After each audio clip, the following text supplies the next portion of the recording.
안녕하세요. 사랑하는 성도님, 능력의 주님이 우리와 함께 하십니다.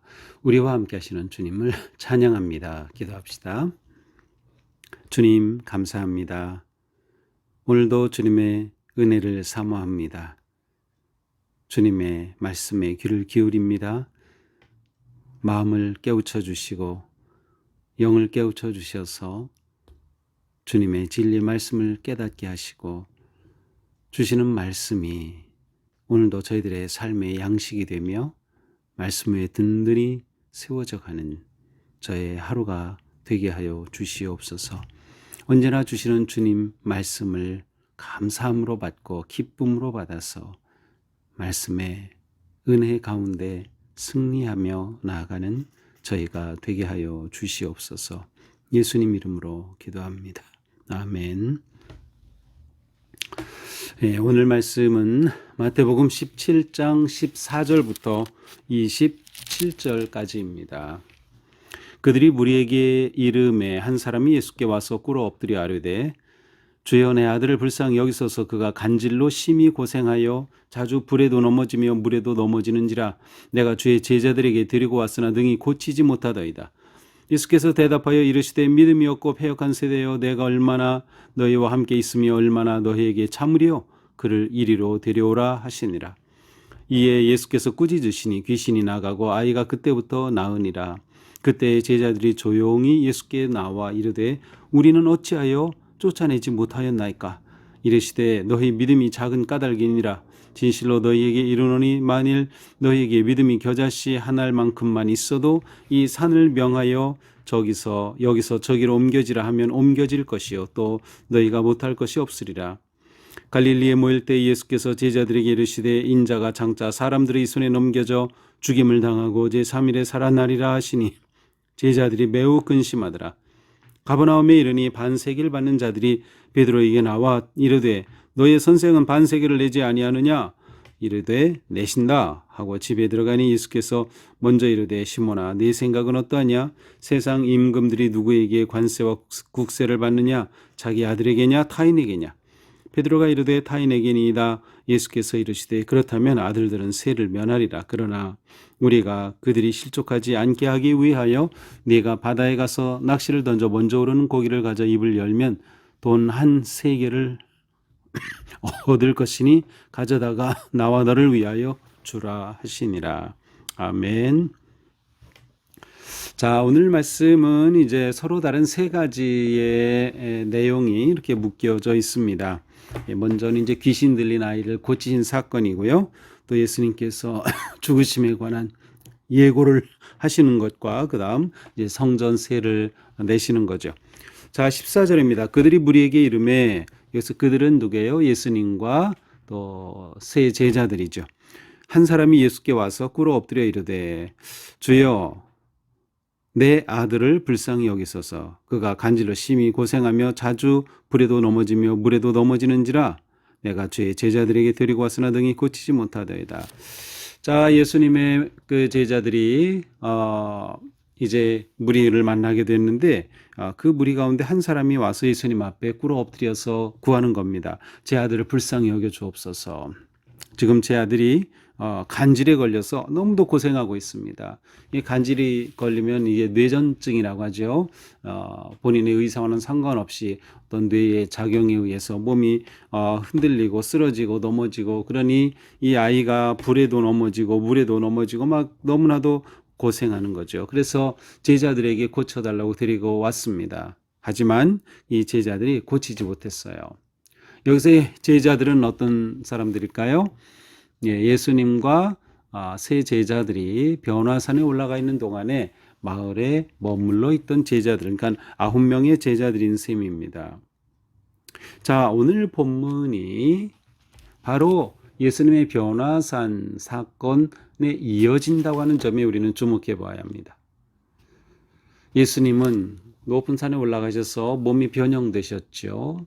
베드로, 야고보, 요한은 너무도 황홀해서 그곳에 있기를 원했지만 예수님은 제자들을 데리고 내려오셨어요. 내려오신 곳에 귀신 들린 아이가 있어요.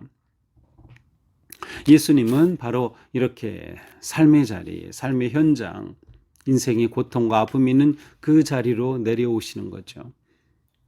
왜냐하면 예수님은 긍휼과 사랑의 주님이시기 때문이에요. 그런데 예수님에게 이 아버지가 역시 긍휼의 마음을 가지고 자기 아들을 향한 그 사랑의 마음으로 예수님께 이 아이를 드리고 온 것입니다. 자, 이 9명의 제자들, 그러니까 3명의 제자들이 변화산에 있는 동안에 9명의 제자들은 고치려고 했지만 고치지 못했어요. 그래서 예수님께서 말씀하시죠. 믿음이 없고 패역한 세대여, 내가 얼마나 너희와 함께 있으며 얼마나 너에게 참으리요, 그를 이리로 데려와라. 예수님은 이렇게 고치지 못한 제자들을 향해서 믿음이 없다라고 말씀하셔요. 믿음이 없고 또 패역한 세대, 이 세대는 예수님의 제자들이 믿음이 없고 또한 그 모든 사람들이 예수님을 온전히 따르지 못하는 그런 불신 가운데 있는 모습이에요. 믿음도 없고 패역한 세대, 내가 너희와 얼마나 같이 있어야 되겠느냐. 지금 예수님이 이들과 함께 있지 못했어요. 변화산에 가 계시는 동안 제자들만 남아 있었는데 제자들이 고치지 못한 겁니다. 내가 얼마나 너에게 참겠냐, 이리로 데려와라. 그리고 예수께서 꾸짖으시니 귀신이 나갔어요. 이 아이가 깨끗이 나음을 얻은 거죠. 물론 이 경우는 이 아이가 이렇게 간질을 일으키고 했던 것은 귀신 들려서 일어난 일이었어요. 하지만 모든 질병이 귀신 때문은 아니에요. 모든 질병을 다 귀신 들린 거, 악령으로 이렇게 보는 것은 잘못입니다. 그런 경우도 있고 아닌 경우도 있어요. 그래서 우리가 아플 때 이것은 귀신이 들린 거다, 다 그렇게 생각하면 병원에 갈 필요가 없죠. 그러나 모든 병이 그런 것은 아니죠. 그래서 우리는 의사를 봐야 하고 또 의학적인 도움을 받아야 하는 겁니다. 자, 예수님께서 꾸짖으시니 귀신이 나갔습니다. 자, 이 9명의 제자들은 어떻겠습니까? 자기들은 쫓아내지 못했는데, 고치지 못했는데 예수님이 단번에 고치신단 말이죠. 그래서 예수님에게 조용히 와서 물어봅니다. 왜 조용히 오죠? 의기소침한 점도 있을 거고 부끄러운 점도 있을 거고 근심하는 부분도 있었을 것 같아요. 예수님께 조용히 와서 물어봅니다. 우리는 어찌하여 쫓아내지 못하였나이까? 우리는 어찌하여 쫓아내지 못하였나이까? 예수님이 말씀하시죠. 너희 믿음이 작은 까닭이라. 너희 믿음이 작기 때문이다. 너희에게 겨자씨 하나만큼만한 믿음이 있어도 이 산을 명해서 저곳으로 옮겨가라 하면 그렇게 될 것이다. 자, 예수님이 이 제자들이 치유를 하지 못한 원인을 믿음이 적기 때문이라고 말씀하셔요. 믿음의 결핍이 원인이었습니다. 자, 믿음의 결핍이 원인, 이것은 어떻게 연결이 되는가 하면 이미 예수님은 제자들에게 귀신을 내쫓고 치유할 권능을 주셨어요. 이미 그러한 힘을 주셨죠. 마태복음 10장으로 한번 가볼까요? 마태복음 10장 1절에 이런 말씀이 있어요. 예수께서 그의 12제자를 부르사 더러운 귀신을 쫓아내며 모든 병과 모든 약한 것을 고치는 권능을 주시니라. 그리고 또 8절에도 보니까 병든 자를 고치며 죽은 자를 살리며 나병 환자를 깨끗하게 하며 귀신을 쫓아내되 너희가 거저 받았으니 거저 주어라. 네, 여기서도 병든 자를 고쳐라, 귀신을 쫓아내라, 나병 환자를 깨끗하게 하라. 예수님께서 이 제자들에게 권능을 주신 겁니다. 그리고 이 제자들은 그 권능으로 치유를 했어야 되는데 못한 겁니다. 자, 아주 중요한 거죠. 제자들은 권능을 받았어요. 그런데 권능을 실행하는데 무엇이 필요했습니까? 믿음이 필요했어요. 그런데 그들은 믿음으로 권능을 시행하지 못한 겁니다. 믿음이 결핍되어 있었어요. 그래서 예수님이 책망하시는 거죠. 너희 믿음이 작은 까닭이라. 너희 믿음이 작은 까닭이라. 하나님이 주신 능력을 실행하는 데는 믿음이 필요합니다. 저절로 되지 않아요. 아마도 이 제자들은 예수님과 함께하면서 보았던 것을 보면서 어떤 자신의 경험에 의존했을 수도 있고요. 또 하나님이 권능을 주신 것, 예수님이 권능을 주신 것에 대해서 그것을 온전히 믿지 못하고 의심하면서 했을지도 몰라요. 우리가 고친다고 고쳐질까라는 그러한 의심을 했는지도 모르죠. 더 중요한 거는 지금 예수님이 그들과 함께 있지 않아요. 예수님이 부재, 예수님이 계시지 않음 가운데서 그들은 주님을 온전히 신뢰하고 의지하지 못했다는 것을 보여줍니다. 온전한 신뢰의 결여, 믿음의 결여는 어떠한 기적도 일으킬 수 없는 겁니다. 자, 이 아이의 아버지는 믿음을 가지고 예수님께 왔어요. 그리고 제자들에게 데리고 왔었어요. 그런데 제자들은 믿음이 없이 자기 생각, 자기 방식, 자기 경험 아니면 의심의 마음으로 됐기 때문에 아무 일도 일어나지 않았던 겁니다. 믿음, 겨자씨만한 믿음이라는 것은 믿음의 진정성을 말합니다. 사실 믿음이 겨자씨만하고 크고 이렇게 믿음을 측정한다는 것은 좀 어색합니다. 사실 여기서 말씀하는 것은 작은 믿음이라는 것은 정말 믿음이 작다 크다라는 의미보다는 온전한 믿음을 말해요. 온전한 믿음이라면 아무리 작아도 괜찮아요. 겨자씨 하나만한 믿음도 괜찮아요. 온전한 믿음, 순수한 믿음이죠. 전적으로 주님을 의지하는 믿음. 왜냐하면 이 능력은 하나님이 주신 권능으로 일어나는 것이기 때문에 내 믿음이 중요한 거예요. 내 믿음이 온전히 얼마나 순수하냐에 따라서 하나님의 권능이 나타나기도 하고 나타나지도 않는 것이죠. 자, 두 번째 이야기는 예수님께서 죽음과 부활을 예고하시는 거죠. 짧은 두 절로 되어 있어요. 갈릴리에 모일 때 예수께서 제자들에게 이르시되 인자가 장차 사람들의 손에 넘겨져 죽임을 당하고 제3일에 살아나리라. 장차 사람들의 손에 넘겨져 죽임을 당하고 제3일에 살아나리라. 이거 앞에서 있었어요. 16장에서 베드로가 주는 그리스도시여 이렇게 신앙 고백한 후에 예수님이 예고를 하시죠. 순한 예고, 첫 번째 예고. 오늘 보면은 두 번째 순한 예고입니다. 예수님이 죽임을 당하고 살아날 것이다. 이렇게 하니 이번에는 제자들이 매우 근심하였어요. 16장에서는 그러면 안 됩니다. 베드로가 나서서 막아서고 주님을 만류하다가 사탄아 물러가라 책망을 받았죠. 여기서는 제자들이 근심을 합니다. 왜요? 예수님이 이렇게 돌아가시면 이제 더 이상 예수님과 함께 할 수 없어요. 예수님 부재의 상황이 되죠. 예수님이 안 계시는 동안 자기들이 아무리 해봤자 기적이 나타나지 않았어요. 치유가 일어나지 않았어요. 예수님이 계신 게 이렇게 중요하구나 깨달았어요. 또한 그들에게 예수님이 물리적으로 곁에 계시지 않아도 믿음을 가지는 게 정말 중요하구나라는 것을 깨달았겠죠. 그런데 예수님이 이렇게 돌아가신다고 하니 이것은 그들에게 너무도 큰 충격이죠. 그래서 그들은 이 주님의 말씀을 듣고 매우 근심하였어요. 매우 근심하였어요. 자, 세 번째 이야기는 이제 성전 세금에 관한 이야기입니다. 24절부터죠. 예수님이 가버나움에 이르니까 반세계를 받는 자들이 베드로에게 와서 너의 선생은 반세계를 내지 아니하느냐. 여기서 반세계는 이제 20세 이상 된 남자가 매해 성전세로 내는 그러한 금액이 반세겔입니다. 근데 누가 와서 베드로에게 말하는 거, 너하고도 선생님 왜 성전세 안 내는 거야? 이렇게 따지는 거죠. 그러니까 베드로가 말하길 뭐야 우리 세금 내 그렇게 말하면서 예수님께로 갔어요. 그러니까 예수님이 말씀하셔요. 시몬아 네 생각은 어떠하냐? 세상 임금이 누구에게 관세 국세를 받느냐? 그렇죠. 세상 임금은 자기 아들에게는 세금을 안 받아요. 자기 자녀에게는 세금을 안 받아요. 대신 타인에게 세금을 받는 거죠. 그럼 베드로가 다른 사람에게서 받죠. 그러니까 예수님이 그렇다면 아들들은 세를 면하리라. 그렇죠. 왕의 아들들은 세금을 면해요.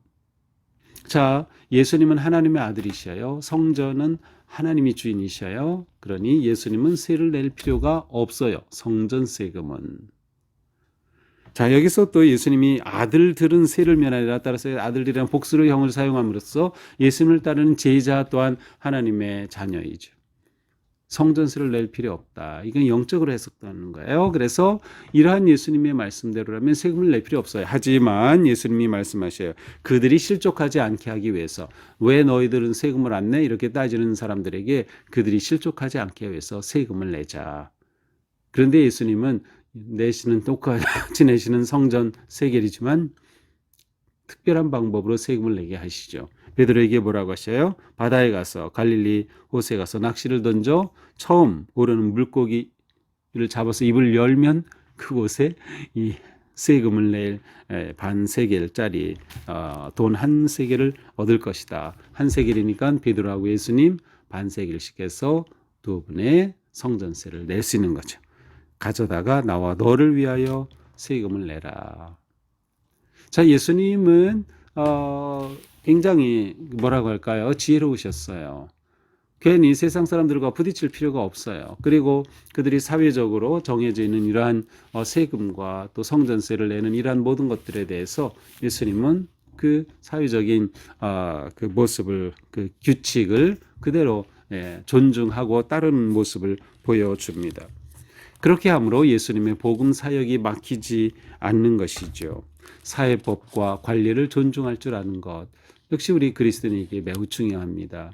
교회 다닌다고 하면서 비상식적으로 하면 안 돼요. 교회를 잘 다니고 신앙생활을 잘하는 것은 상식적이어야 합니다. 국가와 이 사회에 대해서 좋은 관습과 법을 잘 지키는 것은 우리가 마땅히 해야 할 일입니다. 우리는 치외법권적인 그러한 자리에 있는 것이 절대로 아닙니다. 물론 우리는 하나님의 자녀고 하나님의 자녀의 권세를 가지고 있지만 우리는 세상에서 세상의 법을 존중하며 지혜롭게 살아야 하는 것이죠. 자, 오늘 말씀을 보면서 저는 믿음을 사용하라라고 하는 개념을 한번 생각해 봤어요. 믿음을 사용하라. 자, 예수님의 9 제자들은 그들에게 주님께서 권능을 주셨는데 권능은 믿음으로 행할 때 열매가 나타나는데 제자들이 믿음이 결핍되어 있었어요. 그래서 우리에게 주신 믿음을 사용해야 되는 거예요. 믿음을 제대로 사용해야죠. 믿음이 온전하고 순수하게 진실한 믿음일 때 아무리 작은 겨자씨만 알 만한 믿음이라 하더라도 그 믿음은 놀라운 능력을 나타낼 수 있다. 진실한 순수한 믿음은 하나님께서 기뻐하시고 그것을 통해 일하시기 때문이죠. 그래서 우리는 믿음을 사용해야 하는 겁니다. 자, 우리가 이 믿음을 사용하기 위해서 중요한 것은 뭐예요? 주님께서 우리에게 은사로 또 자녀인 우리에게 권능으로 주셨다. 그러므로 부활의 주님이 나와 함께 하신다고 하는 확신이 필요합니다. 부활의 주님이 나와 함께 하신다. 제자들은 예수님이 변화산에 가심으로 예수님이 곁에 계시지 않았어요. 예수님의 부재 상황이 발생한 거죠. 그러나 우리에게 예수님은 부활의 주님이 언제나 함께 계셔요. 그래서 우리는 그 주님을 의지함으로 믿음을 사용할 수 있다. 주님이 주신 권능의 능력을 사용할 수 있는 것이죠. 능력의 주님이 우리와 함께 하심을 신뢰하며 우리는 믿음으로 능력을 행할 수 있다. 주님의 나라와 영광이 드러나게 되는 것이죠. 우리의 삶이 언제나 주님과 함께하는 주님과 연합된 삶. 그러니까 부활의 주님이 나와 함께 하신다. 그러나 내가 오늘 살아가는 길은 나 혼자가 아니라 주님과 동행하는 것이에요. 주님과 동행하는 그 삶의 믿음으로 놀라운 역사가 나타나는 것이죠. 오늘 하루 우리의 삶이 이처럼 거룩하고 또 믿음으로 승리하는 그런 복된 하루가 되기를 축복합니다. 기도합시다. 주님 감사합니다. 오늘 말씀을 통해서 우리가 믿음을 사용하고 믿음의 은혜와 능력을 누려야 한다는 것을 깨닫게 됩니다.